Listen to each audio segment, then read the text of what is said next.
Working മെന്നിൽ ലോണിനെസ് ഒരുപാട് കൂടുതലായിട്ട് കാണപ്പെടുന്നു. അതിന് ഒരുപാട് റീസൺ ഉണ്ട്. ഫസ്റ്റ് വൺ സോഷ്യൽ എക്സ്പെക്റ്റേഷൻ ആണ്.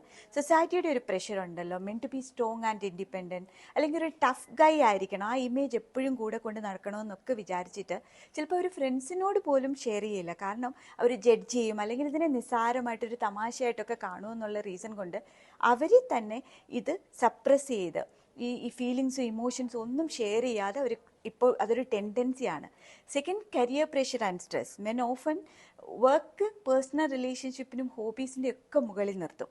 ആദ്യം ഈ അച്ചീവ്മെൻറ്റ്സ് ഒക്കെ കിട്ടുമ്പോൾ ഹാപ്പി ആകും.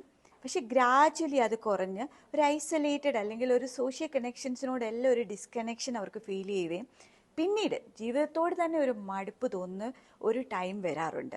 അത് ലോൺനെസ്സിന് ഏറ്റവും ഇമ്പോർട്ടൻ്റ് ആയ ഒരു കാര്യമാണ്. And third, limited emotional എക്സ്പ്രഷനാണ്.